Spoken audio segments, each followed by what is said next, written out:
Yeah, camera is working, but microphone is not working. Ah, cool. Okay. Okay. Uh, so is it fine now? You can hear me. Oh, that's cool. Thank you. Okay. Yep. So we can start, right?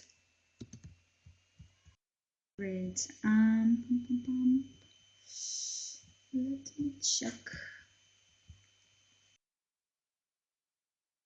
Okay, great. So how I start? I just turn the slides, right? There are 4 people.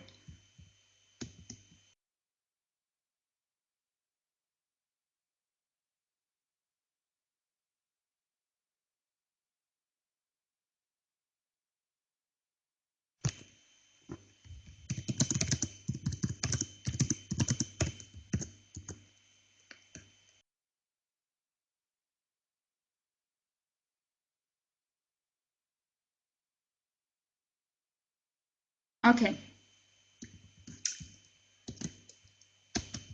All right, so great guys, let's start. So we have a very small group. I'm very sorry for the technical problems we had, but I think it's not going to stop us, at least. So I think this webinar will not really be super long, because one thing I really like, and I think it's important for everyone who likes and would like to work in the corporate company, you will love Saturdays. So Saturday, I think it's my favorite day.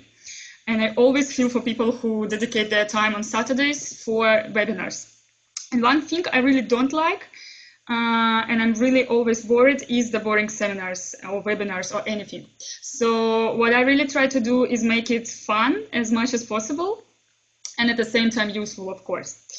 And to start with, I think it's always important to know a little bit about the person who runs the webinar or seminar, because what I learned during my master's, and one of my professors used to talk this all the time to us, is that you need to understand what school of thought any author represents before you will start listening what actually this author is trying to tell you.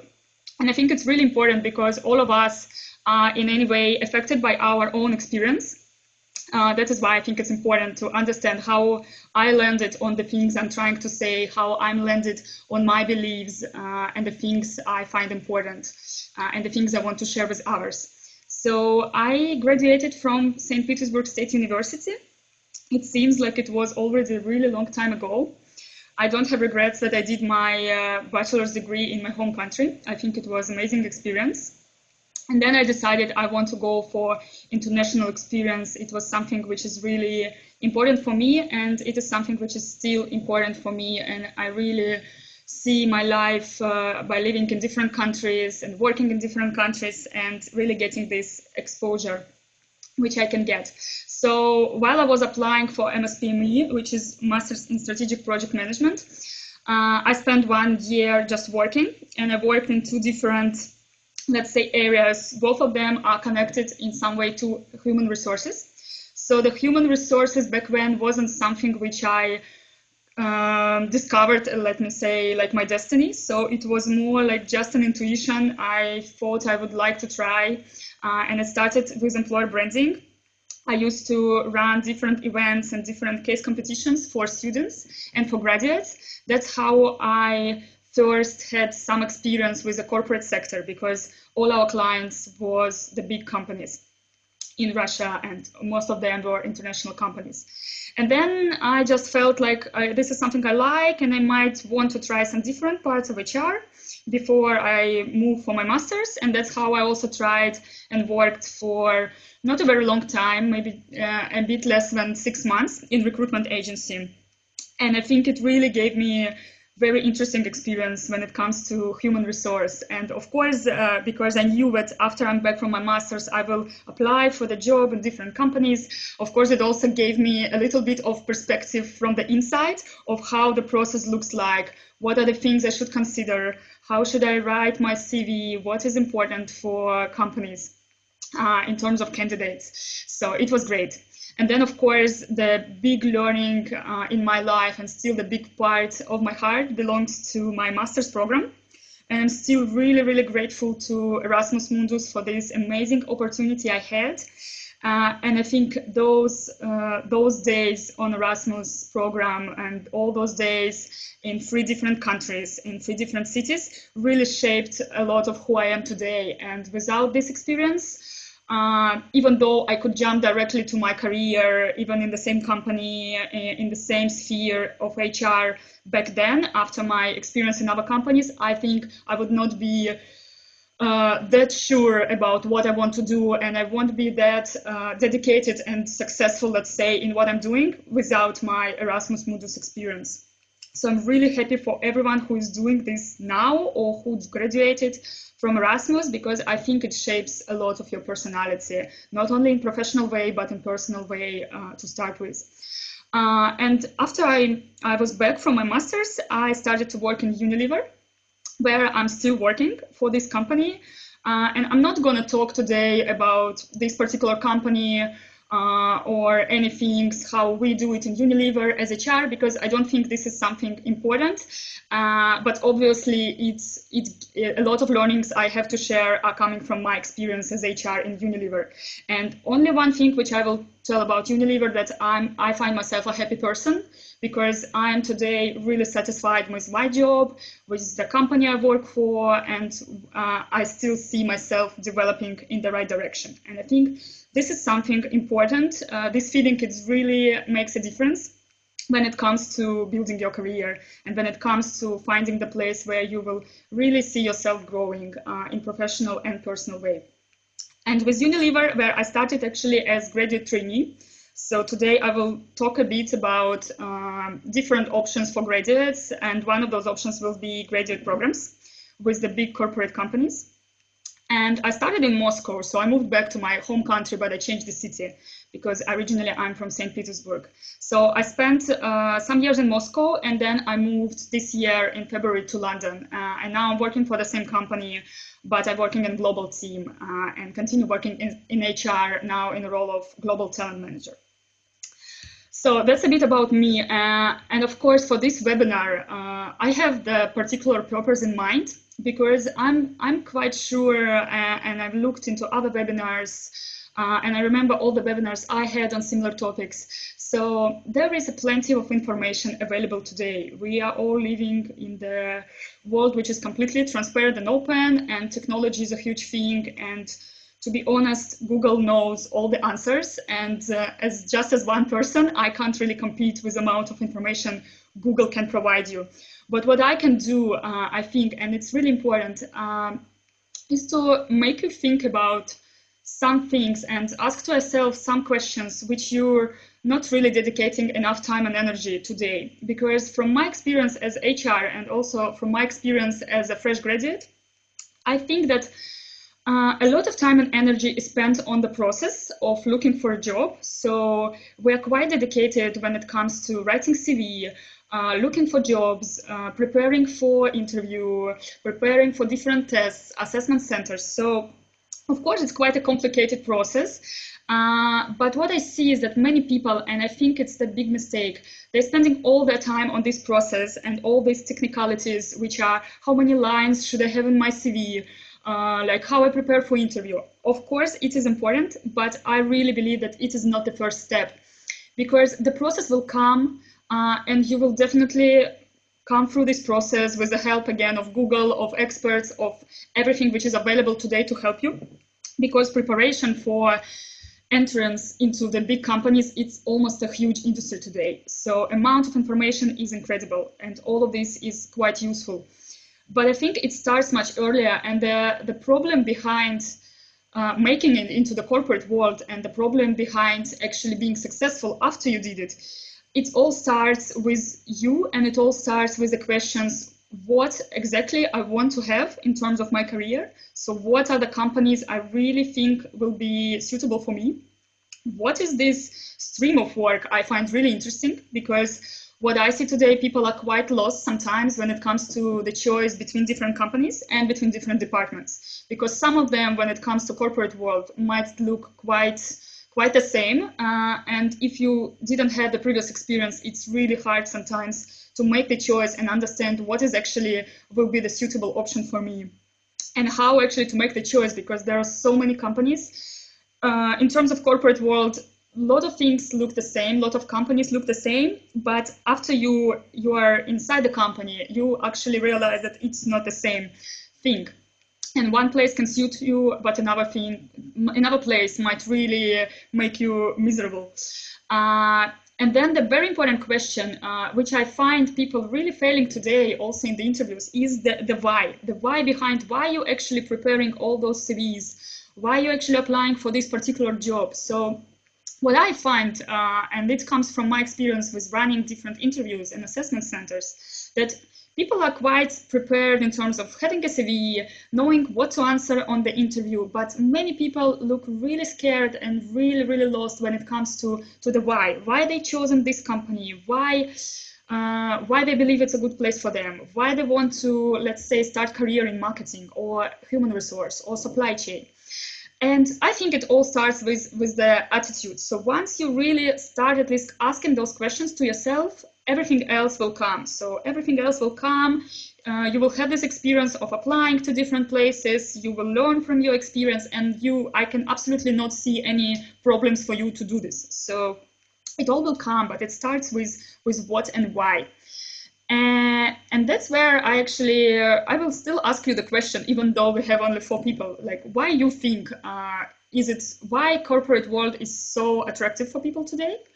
Or vice versa, why you think it's really rubbish, you shouldn't, like, nobody should work in corporate company, it's really bad. So why you think that there's such a huge boom around corporate sector and all those big companies? Why students and graduates really want to build career there? Like, what can be the answers to this question? Yeah, so there is the belief that the corporate sector pays better and have the different kind of benefits. So on social side of the package, let's say for the employee and for applicant, they might be really attractive. What else? And of course, I will share with you my thoughts and my experience. Yeah, so there is also the belief that this is like that the probability of success is quite likely. So corporate world has really some clear understanding of career principles and career paths. Yeah, there is plenty of choice in terms of different departments, and some people think they can easily switch. If they don't like one department, they can make it to another one. Yeah, so you can do some cross-functional rotations. Corporate sector is really well known for the training and development in-house. Yeah, so those are kind of things, and we can look into it now. So I will share a little bit of my experience. So I actually think that from, I don't know, maybe from the age when I was 15 or 16, I really wanted to work in the corporate sector. So somehow I always had this idea in my mind that this is the place where I want to be. And I don't want to be in public sector, or I don't want to do and start my own business. This is something where I belong. That's what I thought. And of course, we all live in society, and even if you're watching TV and you're watching different shows, the way how the corporate world is advertised, I think the pictures on the slide represented, we always see those people, even if they're kind of damaged personally, they look really successful in their career. And all the shows, because I love the shows about the office and about corporate life, you always see this is like something is always going on. People are kind of saving the world. So then they're solving so many problems and everything. So those guys look cool, and that's one thing I also thought, like it sounds cool, and somehow I really love the idea of being in the office with different people, and then kind of this idea of growing inside the huge company and becoming the successful person from let's say just the entry-level position. And there is a company which is named Universum, and Universum is very popular because they are the company which specializes in employer branding, and they are the one who are every year running this survey among students all around the world about 2 things. What are the companies you would like to work for, and why you would like to work for those companies, and what is important for you when it comes to the choices around your career. And first of all, and it's easily accessible in the internet, you can Google Universum, you will find on their website the survey they run, and they have a rating of employers every year. So there is an annual rating of companies which students around the world find attractive. And when it comes to each particular company, there is also the rating for this particular company, because those might vary, of course. So, and in this rating, pretty much for many years in the row, all the like top 10, even top 50 companies, I can say for sure, those are the huge corporates we all know. So those are the ones which students around the world find super attractive in terms of building their career. And now just a small guess for you. So what do you think, if you look into this year, what is the company, the number one company, which is called employer of choice? I can't mention you the whole list, but I'm asking you to guess now what do you think is the first, like the top three, let's say, or at least the top one, just from the top of your mind. What are the companies which students find attractive? And of course, I'm now talking about the world rating, so it is very, it might really be different also in different regions. So what do you think is the number one? Try to guess, and I will tell you the correct answer.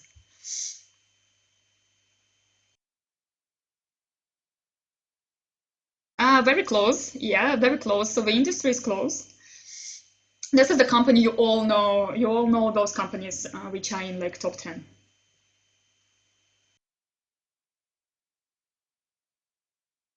Okay, so I will share with you the correct answer. So the number one this year was Google.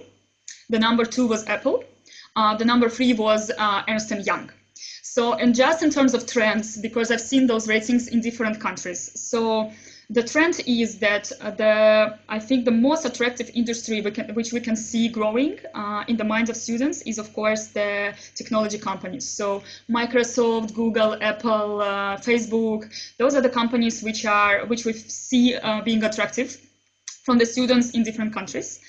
Then we also see, and it doesn't mean they are number one in all the countries, to be honest, it doesn't mean, but we see that overall they are the ones which are really, really popular. When also the second trend is, I think that consulting, especially when we look into the business students, consulting is something which is still really popular, but we can see that sometimes in some countries it's already losing positions to the technology companies. And also, yeah, also the popular industry is some companies like which we call FMCG companies and some production companies. So let's say Unilever, L'Oreal, P&G. So those companies, they used to be attractive a long time ago, and they still are. They still are attractive. So yeah, food industry, I think that this is the one which is quite attractive today as well. So all those consumer goods companies. Usually banks are attractive, and then it also depends on the country. So for example, I can tell for Russia. So in Russia, the oil and gas industry is always somewhere on the top. So the Gazprom is always something where people would like to work for. And when we look, then the different question is why people want to work there, and actually what are they looking for? So what graduates are looking for when it comes to career? And then again, the interesting thing that we see really, really different trends when it comes to different regions. And some of the things are presented on the slide. So some of the things you mentioned before are actually the true, and that's exactly the case. So people want to work in the big companies because they associate them with the career progression and some clear rules behind career progression. They associate corporate sector with development opportunities for them. Also with something around high future earnings, which is again, of course, linked to the career progression part, and with the prestige that it looks like it's prestigious to work in the corporate sector in many countries. And also there is the thing around exciting products and services. So of course, for example, one of the key successes of Google being so attractive, or any other companies, the products or services of which are like really well known, is because people want, the graduates want to be associated with something cool. So let's say if you take BMW, like people love cars, especially guys. So, and BMW is very successful in making a really cool cars. So students might not even know how the life inside the company looks like, what offers the company has in terms of career progression or work-life balance or something else. And sometimes they don't really care because they just want to work for this company because it sounds so exciting.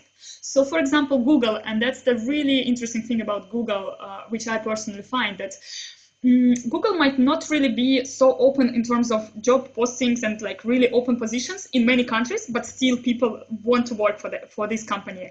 And it's not really linked to the point of this company actually even having the office in your country. You just want to work for this company. That's the part of the being attractive. And the interesting thing is actually that all those things which you see, we see something as a shift, I would say. So this is something which was, I think, kind of the reality for a long time. But then, of course, I think when it comes to corporate sector, the one thing to mind is really also to see some negative part of it, right? So we all know that there might be some things which are not that attractive about corporate sector. Those things are also the reasons why many people, and I really found it in Europe, to be honest, that many people don't really want to work in corporate sector. And I think that's the good thing, to be at least aware of such things and to see if those things are right or not. So there are things like, I think the first line pretty much explains it all. So when you go to Google and you start typing corporations are, you find that corporations are evil. And I really know many people who think so. And I even have friends who really hate corporate sector, and they think it's like you can't fall more deeply than somebody who is working on the corporate sector. That's really almost a quote of some of my friends. So let's kind of discover, because I think this is something which also we should keep in mind when it comes to building career in the big corporation. So what are the things, like why people think that actually the corporate sector is not that good? So first thing, I think this is all about what exactly are people doing in corporate sector. And I always find the example of friends very relevant one. So we know that Chandler, by the plot, he used to work in some corporation doing something kind of connected to statistics, but nobody could even understand what exactly he's doing. He was not really able to explain much what he's doing, and it was kind of the fun part about his character. So I find myself sometimes in the same situation when I know what I'm doing and I'm quite sure where my work creates an impact. But every time my friends or my family asking me, so what are you doing? I can't really explain much because I'm not, also in HR, I'm not really producing any goods because I'm not selling because I'm not working in sales, because also like human resources kind of support functions. So it's sometimes really hard for me to explain to the people who are not doing something very similar what exactly I'm doing at my work. And I know that many people have this belief that work for corporate sector is quite meaningless. So it's also related a lot to the huge hierarchies there. If you're working just on the kind of front-end jobs, you don't really do much because you have like the manager on top of you, when you have like 2 more managers on top of your manager, you have a director, vice president, so it's a huge line. And sometimes like you're only responsible for some small part of it, and sometimes you just find yourself doing some paperwork. So I heard such kind of things, and I can really understand it and relate to it. So some people really miss this kind of freedom to do the things, freedom to create impact straight away, freedom to be responsible for the huge thing. That's why corporate sector not attractive to some people.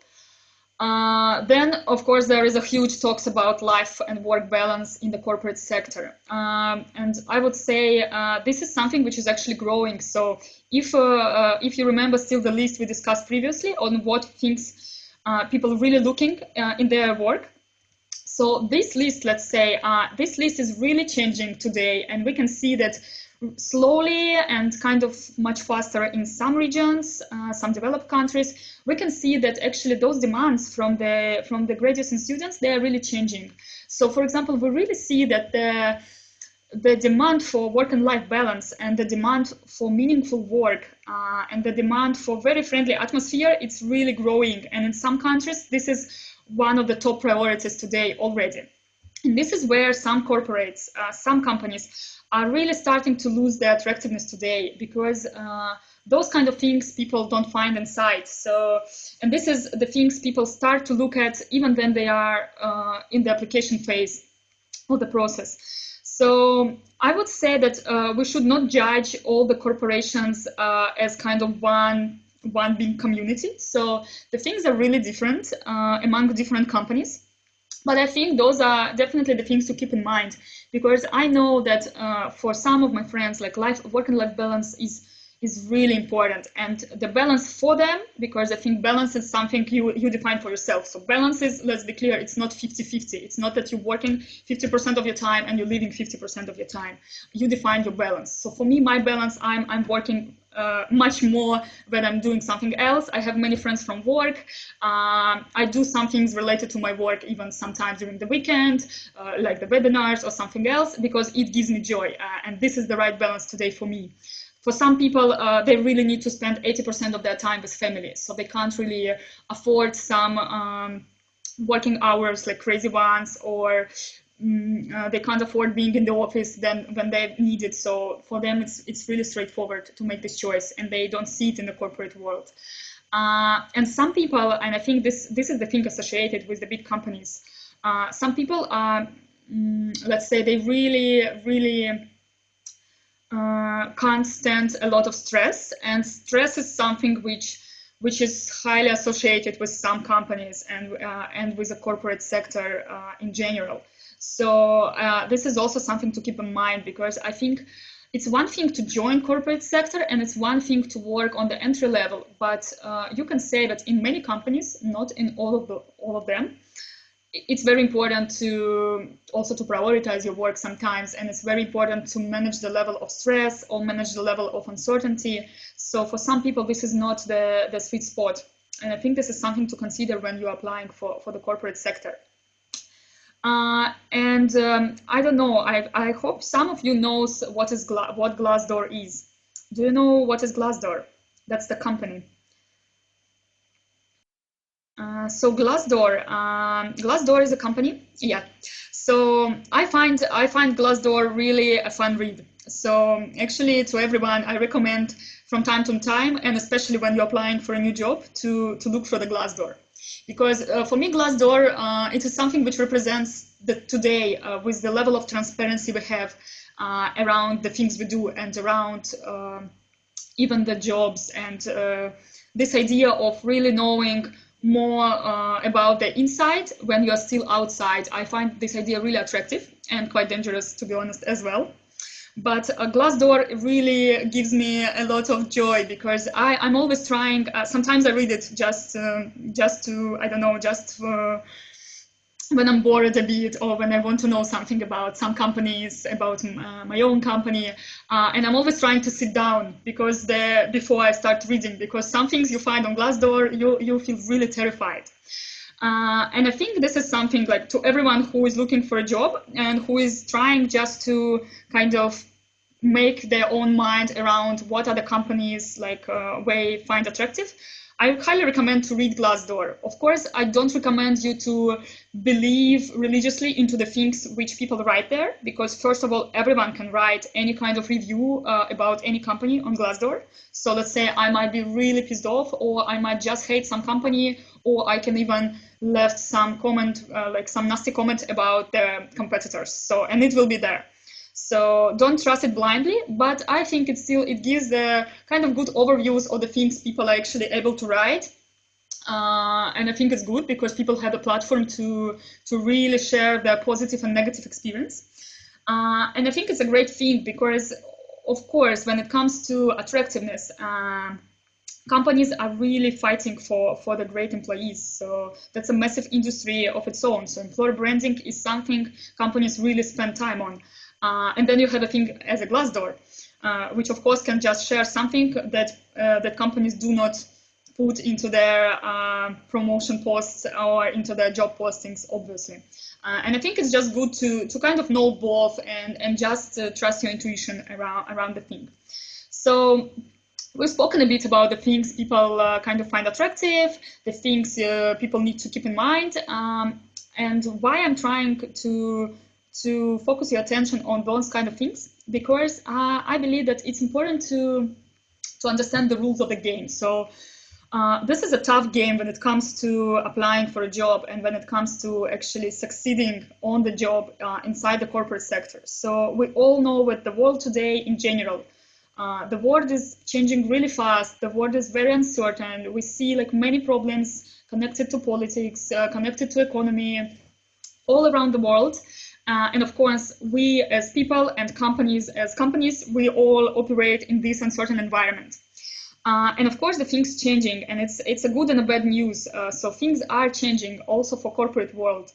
So I think all of us, everyone who is born after 1983 and before 2000, all of us represent the generation which is called Generation Y, or another popular name for this generation is millennials. So I think it's quite important to understand like kind of what generation we belong to, because it's pretty much again affects the things we believe at. It affects our demands and our requirements also from the companies. So when it comes to our choices in work, our choices also in life, the generation we belong to pretty much tells some things about us. Of course, again, not all of us just kind of represent the extreme definition of millennials, but there is something special which scientists found out, and generations, all the kind of knowledge around generations, this is something the companies really investigate and keep in mind when it comes to different human resource processes, including the attraction of the top talent, and including retention and engagement of talent itself. And that's where the change in the trends, which I shown you before, really makes sense, because as another generation, which is different from Generation X, millennials are seen as somebody who actually have quite different requirements when it comes to jobs. So of course, corporate sector, it's been founded a long time ago. So it's been founded ages ago, and some of the processes connected to HR and connected to management, they've been established ages ago, and they didn't really change much since then. So technology changed, just kind of the feeling and the way of doing things changed, but the kind of idea behind the processes haven't really changed much, especially when it comes to kind of attracting talent and developing talent and so on. So we still see those processes being used in a bit different way, but the same logic. And this is where a problem starts today, and this is where the war for talent starts, because obviously as a new generation, we, for example, seen as somebody who really requires much more entrepreneurial environment inside the company. We want to have more power of doing things. We really have different requirements when it comes to speed of doing things. We're seen as somebody who really doesn't care much about hierarchies. This is something which actually really annoys us when it comes to bureaucracy and kind of the need to approve one thing by 100 people. It really annoys millennials. And again, this is something which corporate sector used to be really known for. So it's against the nature of corporations. When we really have different requirements when it comes to transparency, we want to know what is the feedback about us. We want to know like how our future will look like, what kind of roles inside the company we would like to, and we are able to get, and when. And we really have different requirements around the culture. So we really require more collaboration. We want kind of work not to be a different part of our life. We want to come at the workplace and feel like we do at home, or feel like when we meet with our friends. So we just really want it to be integrated in our lives and not being something as a separate block of our activities where we just spend time from, let's say, 9 till 6, and then we are done with it. Our mind is completely switched off and we start doing some other thing.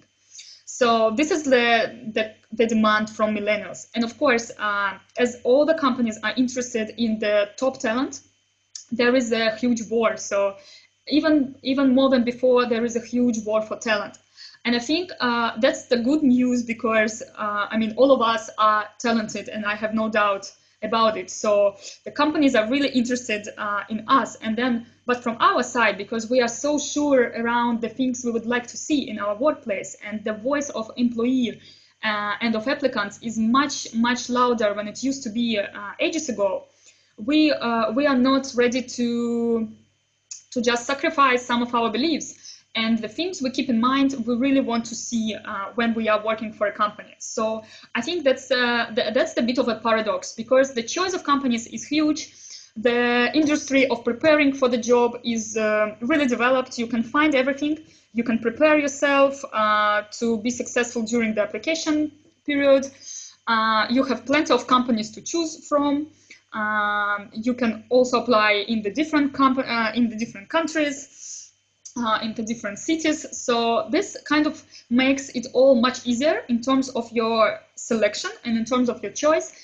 But because we have such a requirements inside us and such a demand, and we are quite perfectionists, I think, when it comes to making the right choice in life, and we are not satisfied with something which is not the best, this is something which I find really complicated, because we want to make a right choice, right? And then selection is high, and kind of companies look a bit the same, and we know we can make it to many of those. Then it comes all the thing and the problem around the choice.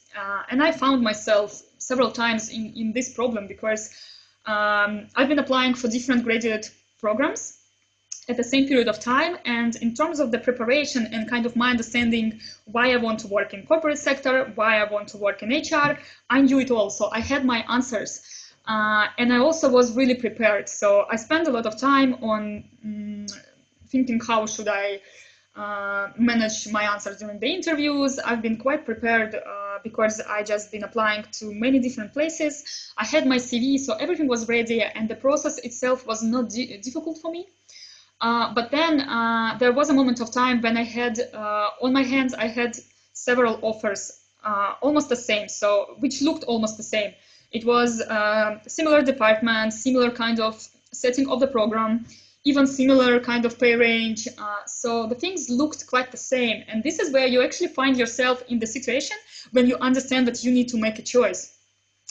And this is something which is quite hard. So I found it hard when you really start to dig, I think, much deeper and start to really trying to use everything, like your experience, your intuition, to think about, wow, I need to make a choice. What is actually from all those offers?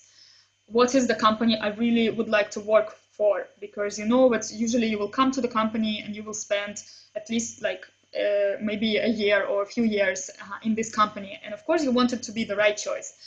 And that's why I think this kind of what and why is the very important questions to ask to yourself. Because even though some companies look almost the same from the outside, when it comes to the details, to the corporate culture, to different work environment kind of elements, working hours, nature of work, how fast things are done, you can really see the difference.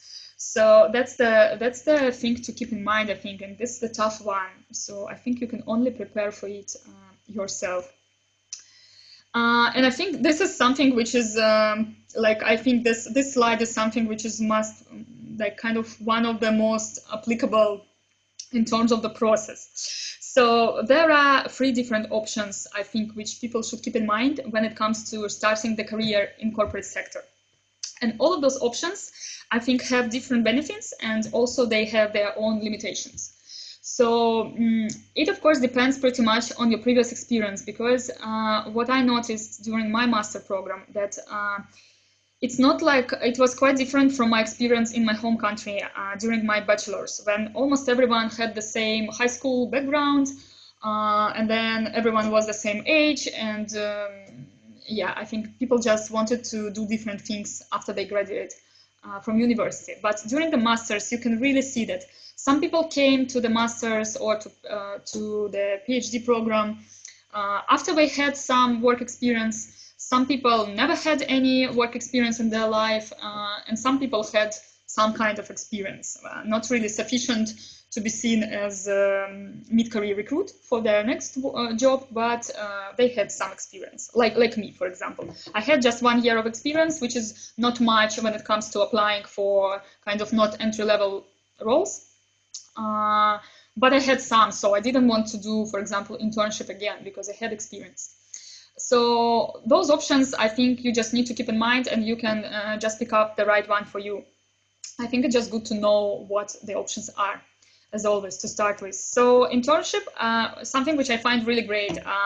I'm really pleased because I work in this industry and I work in HR. I'm really pleased to see how many companies today offer different internship opportunities, and how many companies are also open to some collaboration when it comes to your thesis or your PhD, and I think it's great. So first of all, for everyone who is still studying or don't have any work experience, internship is great. And the selection is great, and also the amount of different advices in the internet around how to do it is massive. So what I find really great about internship is that it doesn't really make you to spend all your life in the company or even like a year in a company. It's really great thing because you can just try, and nothing stops you to try one internship in one department and then, you know, try another internship in another department. And I think this is the option I always recommend to the students or to fresh graduates who really don't know yet what exactly they would like to do. So they might have idea they want to work for corporation, but some people, for example, really find it hard to select from different functions. And I always recommend them to do internship. Because I think some people are blessed, some people are, like, know from the age of 5 that they wanted to be a doctor, or they wanted to be the marketeer, or they wanted, I don't know, to be an engineer. But some people are not like this, and actually it's quite a feature, I think, which describes millennials, that we are seen, we used to be seen as a very lost generation. So many people and many millennials are not really that sure about the things they want to do in their life. This is why we also see millennials changing their jobs quite often, and kind of mixing jobs with some education experience, moving to different countries. This trend, it kind of comes from the point that we really have a choice in our life. But it also comes from the point that this choice makes us a bit, it puts us into the difficult situation. Some people really find it difficult to decide what exactly they would like to do in their life. And I think it's I can relate to this point. I didn't know from the very beginning what exactly I would like to do. So all of this comes with experience, and internship is a great thing. Few things to know about internships, of course. So there are some limitations. There are limitations which are related to the pay wage sometimes. So not all of internships really also offer you the great payment. And then again, the internship doesn't really state that you will be hired after it and proposed the place on the graduate program, or just any other role in the company. So you need to be prepared that sometimes internship will be really just these several months or something experience for you. And then I think you need to be really careful when you select different internships, because some internships are really great, and they really give you an opportunity to work on exciting things and exciting projects and do something meaningful. But some internships just called internship, but what they actually mean is just some really kind of support work, some paperwork, which many people, of course, don't like, don't find really attractive. And I think the dangerous thing around it is that, of course, for some students and graduates, internship is their first experience with the corporate sector. So if you came to the company where internship looks like, I don't know, printing the documents, it pretty much shapes your idea and your experience with corporations. So you might think, okay, I kind of tried internship. This is how it looked like. I hated it. It was rubbish. I would never consider working for the corporate sector again. And I think the advice I can give you is don't be also blamed by your first experience. So make some learnings from your experience, but don't be really blinded by it, because it might have been just one bad experience, and it doesn't mean that all your other experience will be also that bad. That's the thing to keep in mind.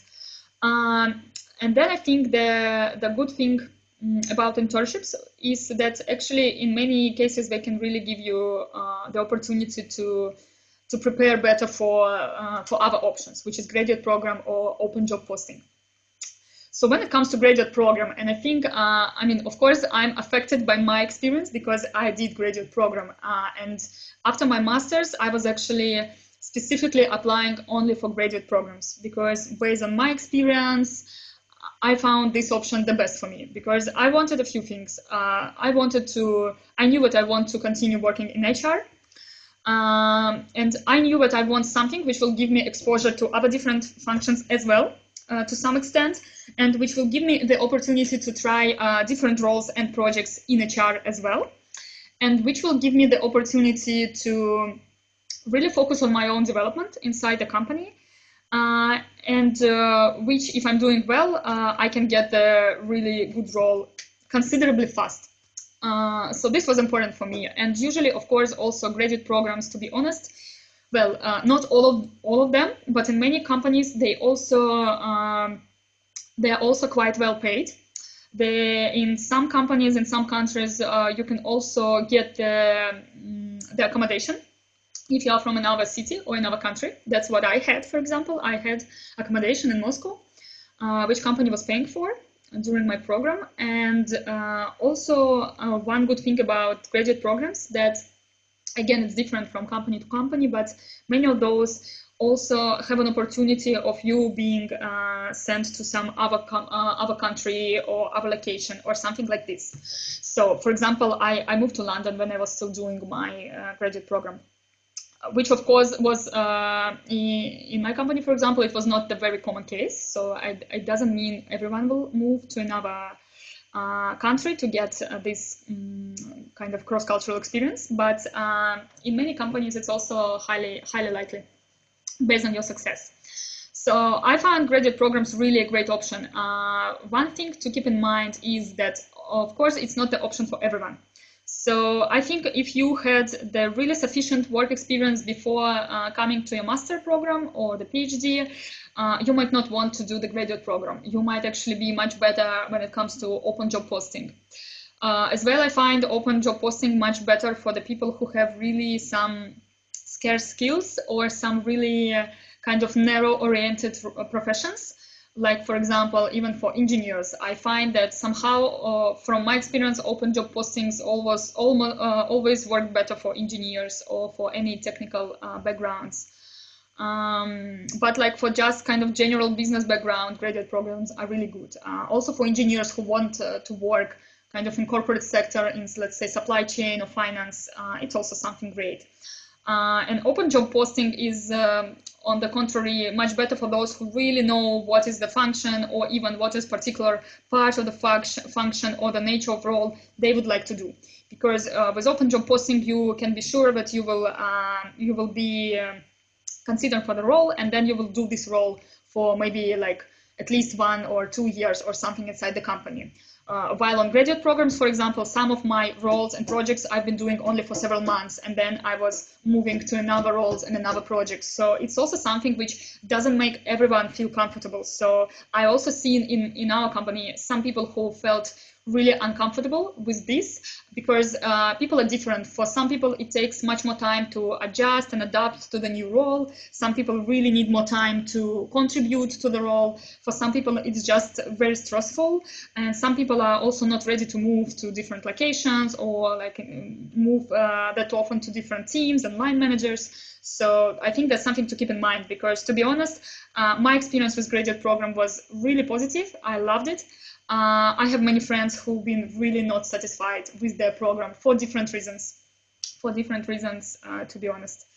So I think you just need to be aware of the full spectrum of options. And then I think what really differentiates those is also the process when it comes to applications. So what I can say that internship, well, usually it has kind of the shortened down application process, and in some companies, not that difficult one. The graduate programs, one thing to know, they are, especially in the companies which are well known for their graduate programs, the process is like, it's super competitive. It's impressive how competitive the process is and how many steps you will have in the application. So I can't share the numbers about our company, but it's just massive. Even sometimes to know from how many people you've been selected. So it's huge. But also good news is that the huge industry of advices and different preparation materials of how you can do it. And the process, again, in between different graded programs in the corporate sector, the process is quite similar, to be honest. Like the tests you will have, kind of the nature of interview and the nature of assessment centers will be almost similar. So for example, when I knew that I'm going to apply for HR and I've been applying into different companies, I found the process quite similar. So of course I was kind of preparing myself for almost the same thing. And then it's just the feeling around different company which makes a difference. So that's it.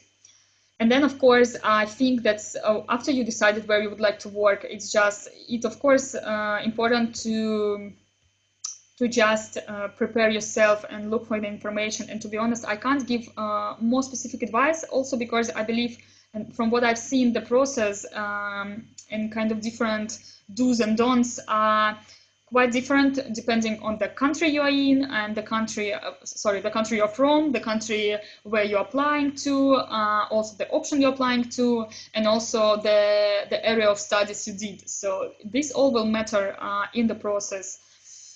So this is something you will need also to discover, of course, yourself. But good news, it's not complicated.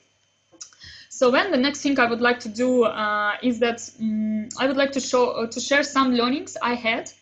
Some other learnings which I landed at during my applications to different companies and also during my, of course, work experience in the company where I am now. And also some stories of other people I know, because I think this is something which at least can make you think about some things when it comes to the working in the corporate sector and when it comes to different applications to the corporate sector. So first thing which I find really important and think in which I really believe is that success is just the result, and it's the result of many efforts which been sometimes not even seen by you or by other people. So I actually really love, different books or different webinars which are called like How I Learned Chinese in 2 weeks, or Becoming a CEO in 3 years, or I don't know, making it to the top in 5 minutes. I mean, there is a level of luck and there is also the level of talent. So some people, yes, there is of course people who just landed on success straight away. And there are people, and I know some people like this who really I don't know, applied only for one company, for one role, and they did it. And I think it's brilliant. And this is something which, of course, can happen. And it can even be your own case, which will be great. But I also really believe that those kind of cases do not represent 90% of reality. And 90% of cases are the cases which took time to become success. And I think this is something really important, because what I've seen, what I see every time when I talk to the students, to the graduates, to people who are applying for jobs, this is a nasty process. This is a process I hardly met maybe a few people in my life who really enjoying the process of applying for the new job. Most of people I know, including myself, are people who don't like this process that much, who find the process really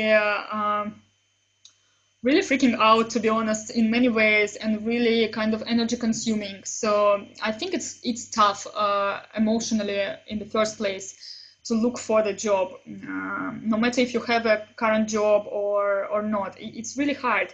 And it's hard also because you're never sure. You don't know when it's going to happen. You don't know from how many applications you will get interviews. You don't know how many of those interviews will be successful for you. You don't even know, which I think is the most important, that if you even got a job, will you like it or not? Will it be success for you after you actually got it? So this process makes people really anxious. And I think it's really important just to know that all of this is a part of your experience. And I didn't land it on my job, which I love in the first place.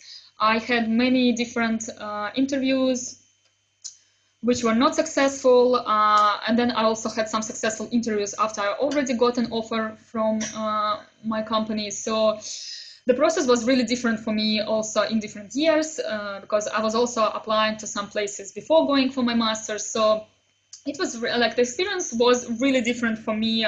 Sometimes I felt really miserable. Many people I know who also were applying for job felt really miserable. Everyone was depressed. The time after my master's was the worst, really the worst time in my life, because I only remember my friends being to different countries or to their home countries. Everyone was looking for jobs. Some people didn't know what to do. I didn't know when I will get a job. Everyone was just depressed. It was the worst time ever. So just again, back to the positive attitude, just know that you need to live through it, and it's all completely fine. Other people also have it, and that's completely fine. So some of your friends might find a job straight away. I mean, that's fine. That's great for them. You will get your job. No worries about it. It might happen later. All your experience will teach you something, will give you a lesson. So no worries. Success really takes time. And it is even more important to just continue being successful. Yeah, so I think almost everyone experienced similar thing after the masters. I really feel terrified every time I even remember those kind of months in my life. And again, the bad news that this is something which actually can repeat any moment, because the nasty thing about success is that it's never final. So you can get a job, but then you can, at some moment of time, you will start hating your job, for example. Or you will suddenly wake up one day, which happened to many of my friends, and realize that you wanted to do something completely different. And then, the process starts again. So usually, also because we are millennials and the world is changing fast, usually your first job, even in corporate sector, and a good job and a well-paid job, it's not your last job. And so it's not the end. That's the good and bad, I think, in itself, because we are hardly seeing any people anymore who are working all the life in the same company. This used to be the trend for the corporate sector. So, for example, in the company where I work, of course, I see that many of our vice presidents and directors, which are like the big roles, many of those people worked in the same company, and I think it's actually impressive thing for the big company like ours, that people really decided to stay within the same company for such a long time, and they still look happy, which is not always the case. But at the same time, you can see that today the world is changing, and we don't see the people who are willing to stay in the same company for 20 years or even for 10 years, even for 5 years sometimes. So you will have this experience, and I think me probably as well, of applying for new jobs again and again. And then the next thing, which I find really important to know, is that it takes time to find your piece of cake, or in other words, it takes time to find your sweet spot. And it's, I think, something in between intuition around what you think you might like, and it's also can be based on your experience. So, for example, because I think that's a nice topic for Saturday. So I love cakes, and I always loved cakes. So I always knew that I love cakes more than, let's say, meat or more than chocolate. So when I have a selection, I knew that I will go for cake.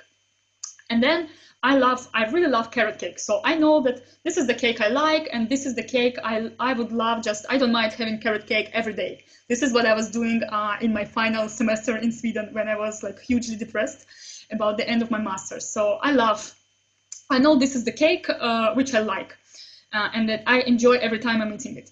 But then there are also some details which are important. So I don't like any carrot cake. So I don't like the carrot cakes which has the icing which is too sweet, and I really don't like carrot cake which has nuts inside. So for me, like nuts, which is a small detail, it really, like, nuts drive me nuts, to be honest, and will make the difference for me. So this is not the cake I would like to have. And I think so when it comes to cake as kind of the representation of the choice in your life and the things which you like, and your ability to distinguish the things you like from the things you don't like, the same applies actually to jobs. The same applies to building your career. So, for example, again, I kind of somehow, based on my intuition, always knew that I really for the corporate world. So this is where I belong. I never found kind of startups attractive to me. So I always knew I'm not going to start my own business. And I never wanted, to be honest, and I also don't think I have talent for this particular kind of career. And I also somehow then, based on experience and on trying, let's say, different cakes, I kind of landed on the idea that human resources is something I like and something which really suits me. So it gives me joy. It kind of opens the talent I have. It really helps me to feel that I'm developing, and I'm still find it enjoyable, and I still find it something to have and to work for every day, even after several years in the company. But then again, what I also know about human resource, and I know the same about other functions, that I would not want to do human resource in any company. So even if it's a corporation, there are some small details which matters, which for me, like inside the human resource and inside corporate world, there are some details which like nuts can drive me nuts. So I know the things which will make the difference for me. For example, when it will come to the point where I will consider changing my job. So even though I know I will stay in corporation, I will stay in human resource, some things I would just not like to have in my life. So for me, the country where I work will be important. I'm not ready to move into every single country, because I know that from my own experience that it really affects the way how I feel. It really affects my energy level. It affects the kind of level of comfort which I think I have in my life and in my work. And the wrong level of comfort makes me not productive. So I think it is important. So, and then I know, for example, that for me, the corporate culture really matters. So let's say I can hardly imagine myself going to work in a suit or really formally dressed every day. There used to be days, like days of desperation, when I was really busy at work, and I really found that the thing which can make me really focus and really productive is working dressed like almost a homeless person. So sometimes you can really find me in the office, even though I'm working now in global team in London. You can find me working in the office in, like, I don't know, t-shirt and the jeans which are like completely damaged. And this is something I'm not ready to sacrifice. So I'm not, even though I'm up to for the corporate world, I'm not up for the environment which is too formal and too kind of suits oriented and so on. This is something I'm not going to enjoy, and I'm not up for it. And then again, I really appreciate when I have a really cool office, kind of nice and open, because I can feel productive in this environment. And the office which is not like this will make a difference for my productivity levels.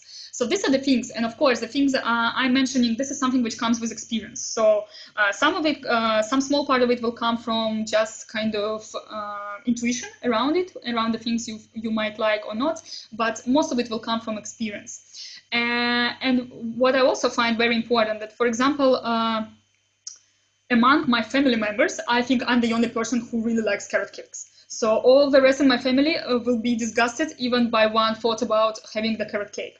And same applies to the choices of our career. So for example, both of my parents have an engineering background, even though none of them is working as engineers, but they have this background. And my father works in a bank, but again, it's not like multinational bank. He's not doing some really high level job there. And my mother is not related to the corporate world at all.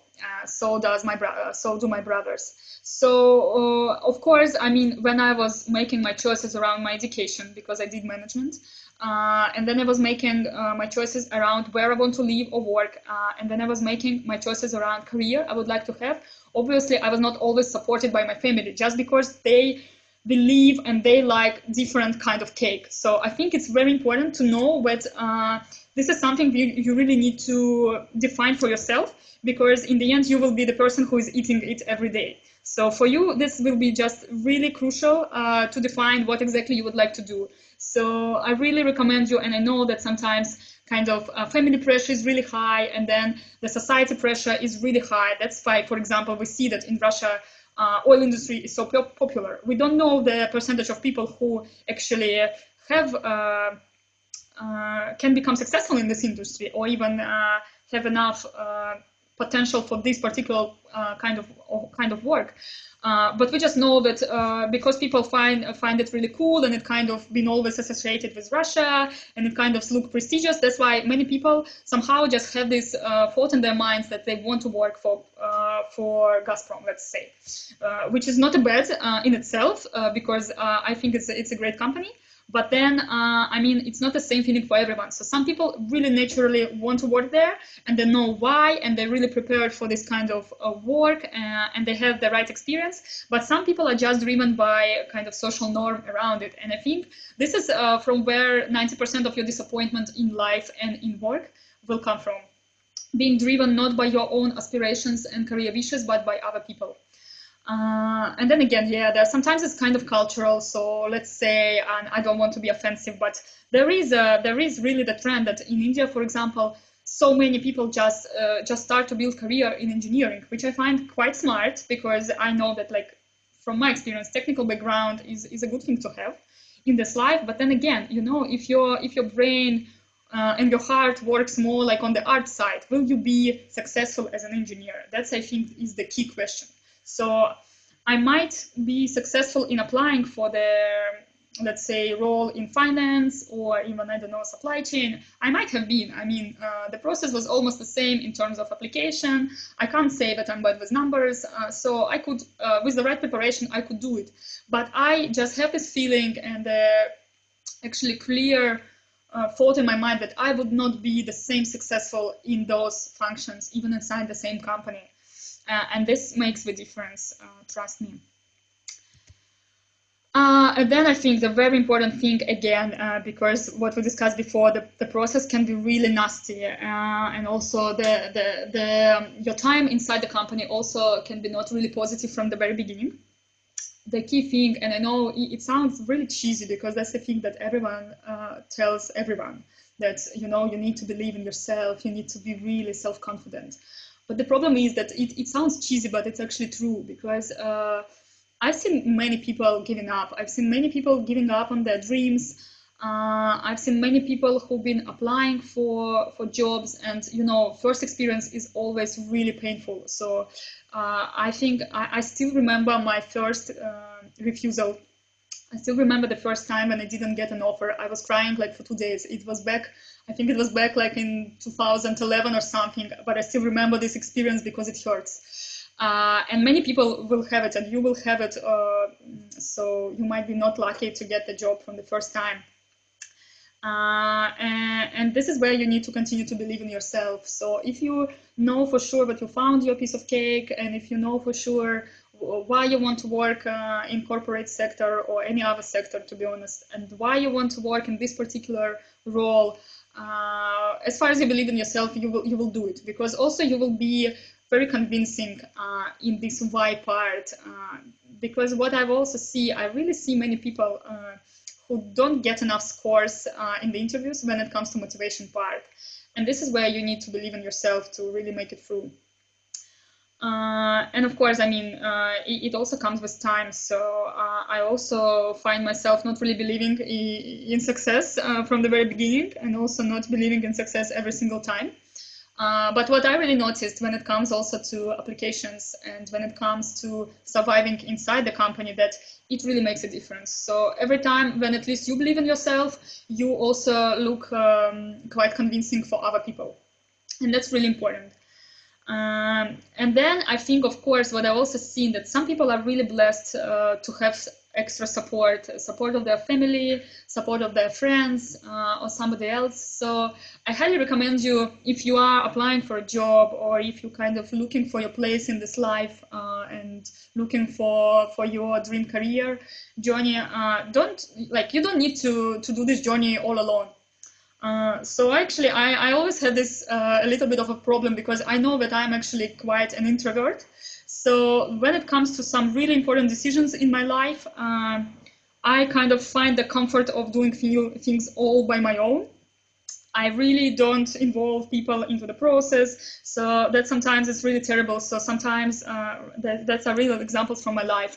My father used to know that I'm actually moving to London with my work for another role almost after I already, had tickets for the plane. So I'm somehow, I find it really hard to involve other people in this process. But then what I also found out, and where I actually started to share it a bit more and to look for this extra support, that it is very hard to come through some situations when you are completely on your own. So some of the failures will be much easier to live through if you have other people who support you. So of course it's important to believe in yourself, but support of other people and advice of other people can really make the difference for you. So if you can get this advice, and we used to, after masters, we used to prepare for different interviews together. We used to do this kind of role plays together and really giving each other honest feedback. What was good, what was bad. It really makes a difference, and it also makes it a bit fun. So I think it's very good if you can involve some people into your journey around looking for a job. And it's also really good, I think, because you can shape your self-awareness. So there are some things you already know about yourself, why you want to do particular things, why you think this company is attractive or another one. But when you discuss it with other people, they might also know, especially the close ones, they might know the things you're really good at, the things you're bad at, which you don't see about yourself, because all of us have really different level of self-awareness. So some people are really good when it comes to knowing their strengths, their development areas. Some people are really bad. And I mean, it's completely fine, because we are all different. And it's not the only thing, to have as a part of your character. But this is the thing which helps. Because if you have a great self-awareness, it helps you to learn from experience much better. Because many people don't learn from experience because they don't see the point of learning, because they don't see what exactly they're doing wrong, or they don't accept what they're doing wrong. So other people can really bring you clarity on this part. I had my friends many times giving me the very honest feedback. And of course, in my work, I had people many times giving me very honest feedback. And other people's views really, and other people's opinion really help you to shape your experience and to change things. And then again, I think, of course, and you all might know it, that it's after you understand what are you doing and why, it's very important to prepare. So preparation, it is the key. Yes, in many ways, it's very important to be prepared. So I had this problem several times. That's the way how I learned that it's important. When after the interview, for example, you really realize that some questions you didn't answer just because, you never bothered yourself to even think that those kind of questions can be asked. And the sad thing that it actually can be just questions which are, not around some particular task, but it can be just even questions which look simple, like why you want to work for our company, and then you realize you didn't even open the website to actually understand what the company is doing, how the company is different from others. So it's important to prepare, and I think from the company perspective, because I work in human resource, I think it also something which we want to see, because I mean, it's of course makes us feel really good that people spend some time to know about us. Of course, it's like when if you're a guy and you're going for a date with a girl, I mean, and you really want to impress the girl, I think it always makes a difference when you ask somebody what kind of flowers she likes. It makes a difference for a girl. Same applies to jobs. It really will make a difference for employer if they see that you really read their website, or you really kind of know what are they doing, and what exactly they're doing in the function where you're applying. Because it's just a nice thing to do. So it's quite straightforward, but I think some people don't really spend time on this. And then again, when it comes to interviews and tests, it's just a process, and it's quite a standard one. So of course, the preparation will make a difference. So as far as you're looking for companies, you make a list of companies where you apply, and then you already can see from the internet what kind of questions they ask, and then you just go through different interviews. You will see the difference, because you will see that after the several interviews, after the several tests or something, you will have a clear picture of the things you're doing wrong, the things you're doing right. So preparation is the key. You need to be prepared, because this is you're making an important decision in your life. You are looking for a job. It was time to prepare. But one thing I really like to discuss with others is what I call perfectionist coma. And here is the story about my brother, because my brother is 20 years old. He's now doing the third year in university in Russia, and he started to apply for different internships because he realized, and I think it's great, that he wants to have some work experience, and he also wants to work in some big company. He kind of wants to understand what is important for him. So he was preparing to apply for different jobs. And then, of course, as any person who never been applying for jobs, he started to shape his CV. And then, of course, because I'm his sister and because I work in human resource, he was consulting with me around his CV. And then, I mean, oh God, he sent me his CV like 100 times. He was like, okay, and if I write this here, will it make the difference? Or if I will take this template, is it better than this template? Or, and if I'm making it like, I don't know, one page or a bit shorter or a bit longer, or if I will change the thing here or the thing there. And then, you know, he had like for some applications, he had just like 2 days to apply before the deadline. And then, of course, I was giving him some advices when the things were like totally wrong in terms of how CV should look like. But then it came to the point of time when he was still sending me his CV and asking about some really kind of small things, which from the perspective of a person who worked in recruitment, I can really say nobody cares. I just said, I think I just gave him the best advice ever. I just said, just send this damn thing already. And that's the point. So preparation is the key. But you need to know when to stop, because preparation is just the part of the process. You actually need to apply and you actually need to see how it will go. So with preparation, I think what is important is kind of the understanding when, when it's enough. Because I also see many people who are just not going for the interviews or who just not passing the tests because they have this crazy idea in their mind that they're not ready, or if they will spend, 6 more months just preparing for application, they will be ready. But then, in 6 months, of course, they will not spend every day, because we know there are also other things to do. So they will just postpone this moment of time when they are applying. And then, of course, some jobs will not be available at all. So they will miss some deadlines. So that's really the problem. So sometimes, and the same applies for the applications, sometimes good enough is enough. And you need to stop, because you can't win the competition in which you are not even participating. So at some point of time, you need to stop preparing, you need to start participating and learn from experience.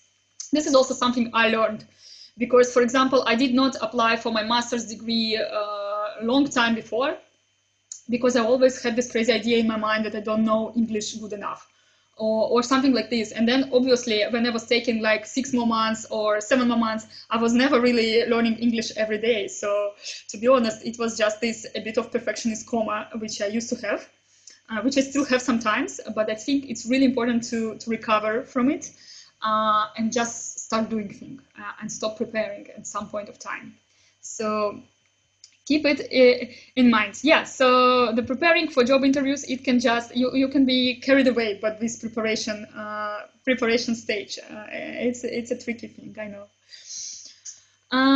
And then, of course, once you stop preparing, you start doing things, you need to learn from experience. So there are thousands of stories how the interviews can go bad and wrong, and how you can be like really find yourself really funny. I found myself several times being really stressed, and when I'm stressed, I'm always saying some really stupid thing. Like stress has this effect on me. I start to be completely stupid. I think it closes some part of my brain. Or sometimes I also know when I'm stressed, I'm like talking too fast, like different things, to be honest. Or sometimes you just go to the interview and like you're not doing it well, but then for the next time that you actually need to dedicate more time to XYZ kind of question, groups of questions, or something like this.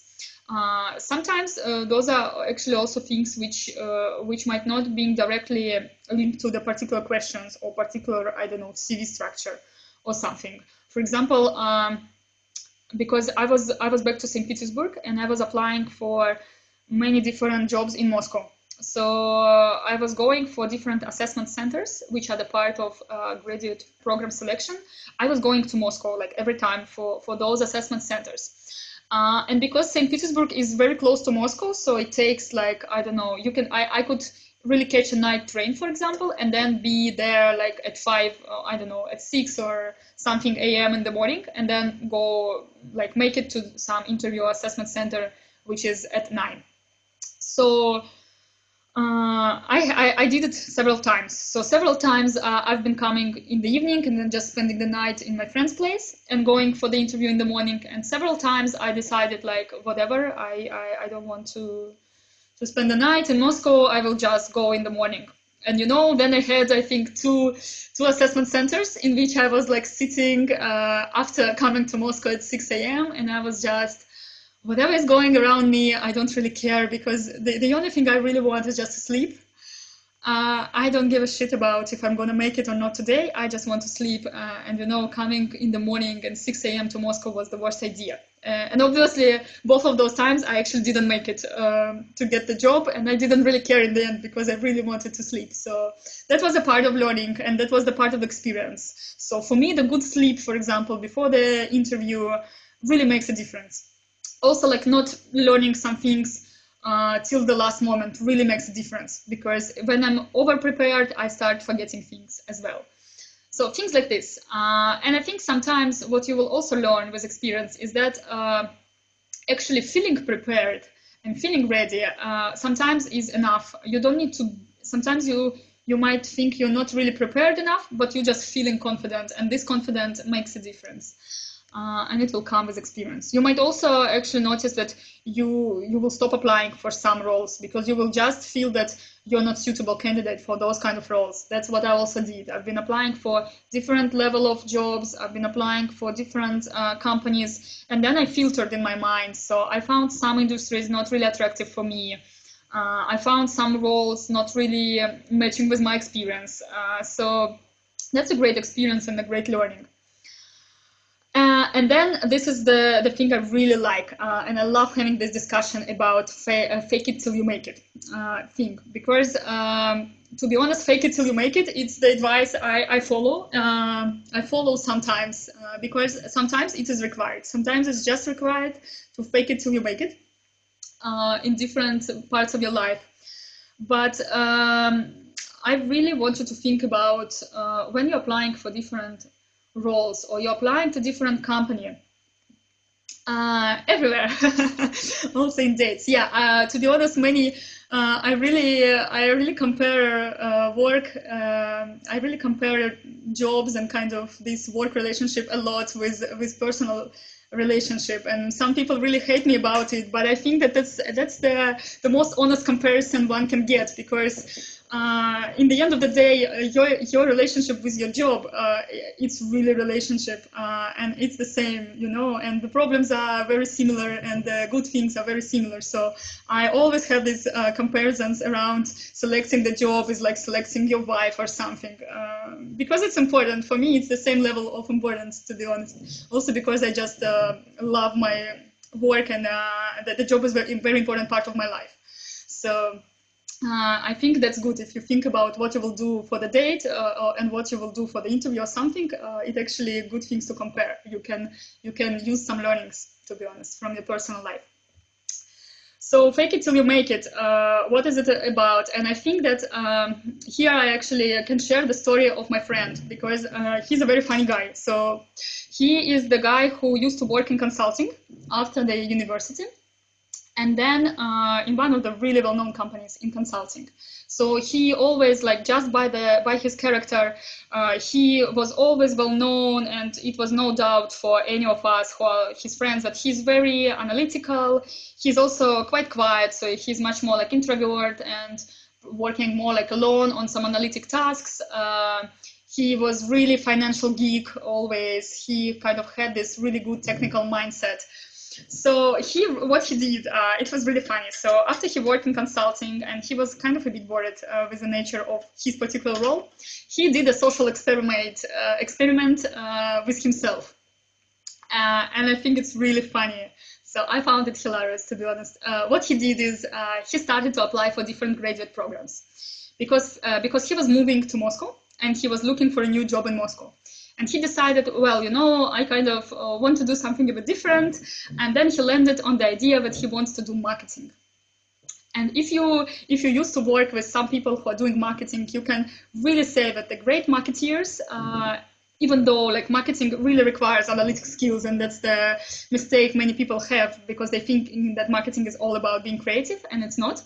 But some roles in marketing, especially on the end markets, are like this, because you're mostly driving kind of promotion of the brands. So what he did is he just landed on the idea that he wants to do marketing. and that he will apply for different graduate programs in marketing. And all of us been saying like, oh my God, like why, you know, like it's not something which will suit you at all. You will not enjoy it, and it's just a crazy idea. I mean, it's like me applying to be an engineer, and I'm doing HR. So, but he just decided to do it, and then straight to the point that preparation is just a huge industry, and also just from the technical perspective and from the process perspective of how all the interviews look like, how all the assessment centers you like. If you are the person who really like, who just has the, this intellectual capacity, with experience, you can actually make it. You know, you can fake it and you can make it into the job. So he really made this experiment. He was reading everything in the internet, like what you kind of need to say, what you need to do. If you want to work in marketing, what kind of behaviors are important, what the companies are looking at, what kind of tasks you can get. And in the end, I don't know, from time, like from the interview, whatever, number 5, from the company number 10, I don't remember, he really made it. So he really got the role. He really got an offer for the graduate program in marketing in one of the companies in Moscow. And then the problem is, so he was happy, of course, when he made it, because also he proved the point that with the right preparation, whatever you was doing before, whatever, like if everyone tells you, sorry, you are an introvert, sorry, you are like not a marketeer, sorry, you are not creative, and you are actually just a financial geek, he proved that you can make it into marketing if you really try hard.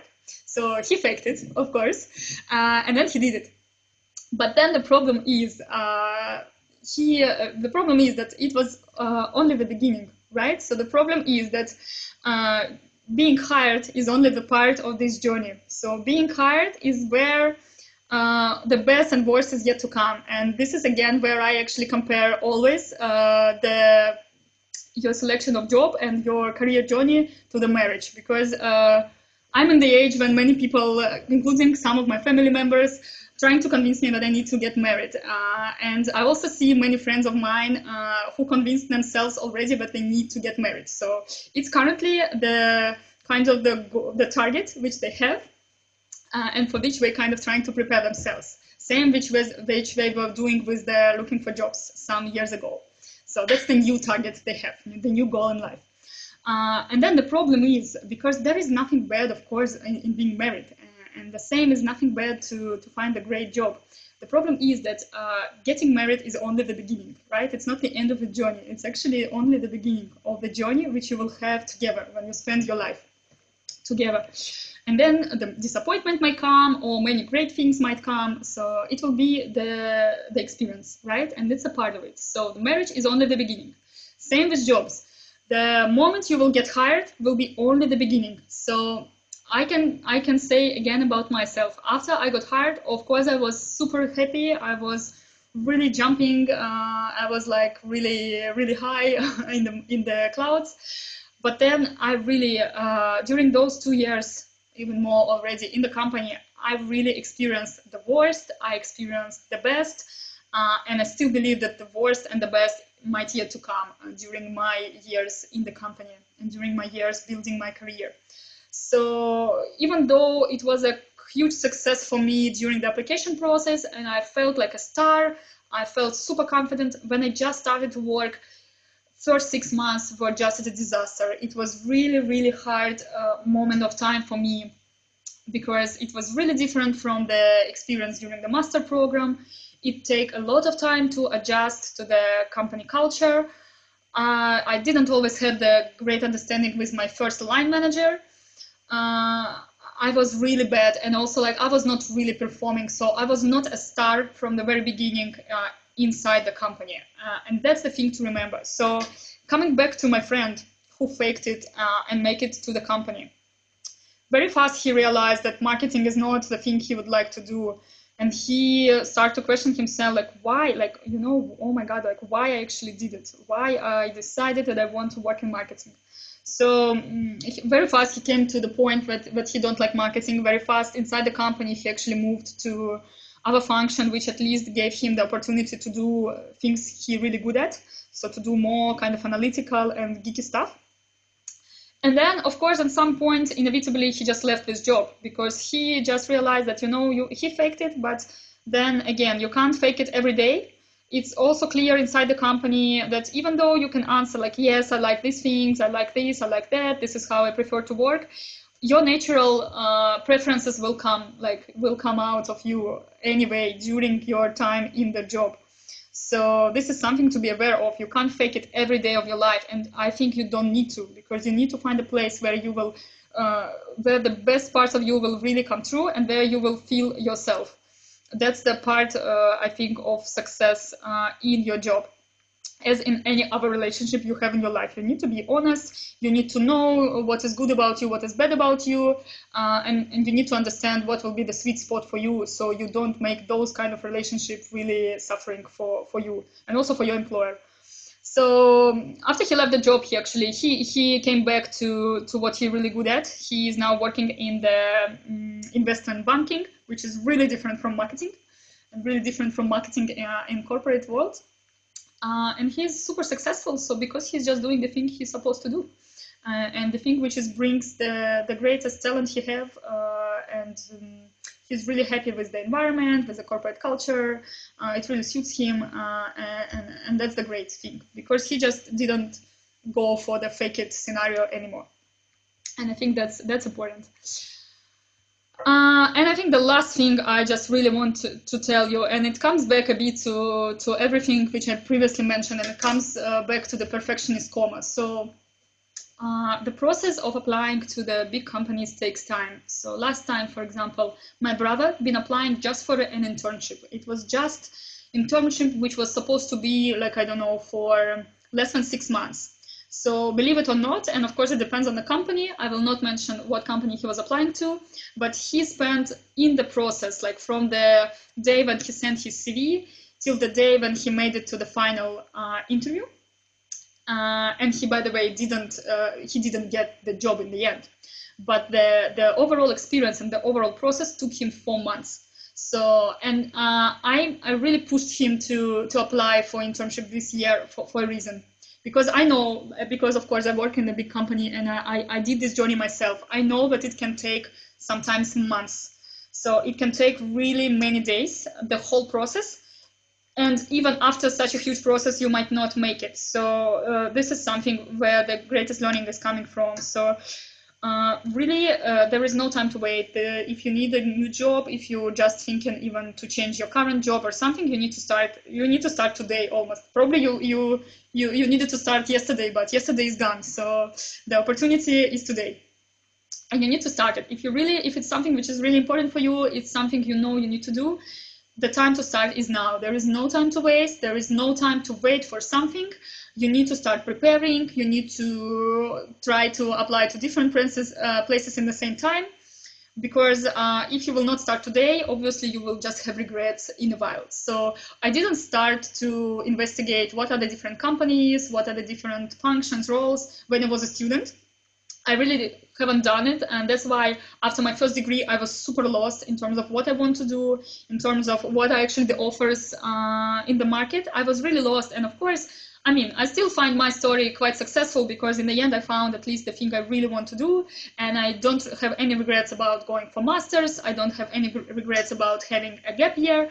I'm a really lucky person and a happy one with what I have today. But I think it's just if you know already that you need to look for a job, or you're thinking about building your career in the right way, if you know it, you need to start.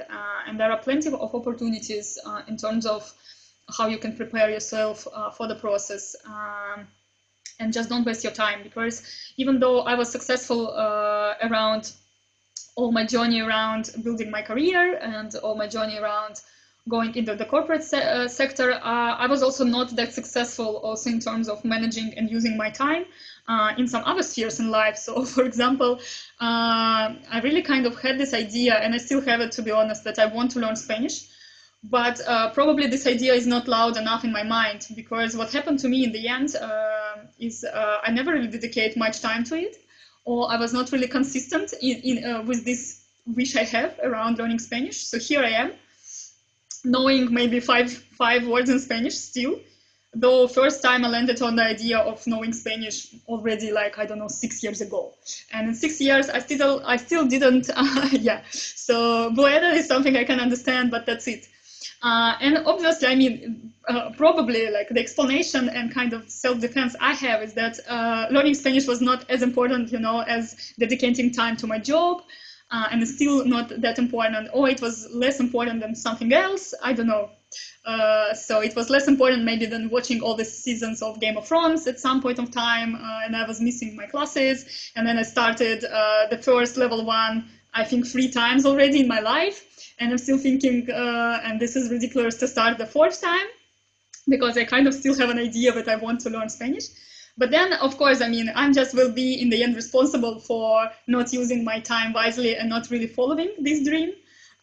Because in the end, you never know what might come. So yeah, for me, it's kind of just the funny dream, which is more like of whatever I would like to do a part of my job. But then, you know, when the opportunity, for example, may come that at some point of my career, because we are an international company, and then at some point, you know, I can find myself in the situation and I will be the only one responsible for it in the end, that some of the roles which I really would like to take and some of the, I don't know, promotion opportunities I would like to take will be, let's say, in Spain or in Latin America. And then obviously the Spanish will be something, as it is in many cases, something I need to know. And then I will find myself like, well, you know, maybe if 6 years ago I would really start, I will just don't have the problems today. But here I am and I have a problem. So the time you have, use it wisely and use it for the things you really want to achieve in your life. Doesn't matter if it's about your career or about anything else you want to do. Just really use the time you have. I think sometimes we are quite lazy when it comes to important things we want to achieve. And that's all from me. I'm really happy that you've been listening to me, and I'm really happy that you dedicated a part of your Saturday to the webinar, because I'm a strong believer that if you dedicate the time of your free time, any of your free time, if you dedicate it to something which makes you learn about yourself, about your development, about your career in life, you're on the right way, and nothing can stop you from your success. So thank you. And of course, wish you all the best. Thanks guys. Bye-bye.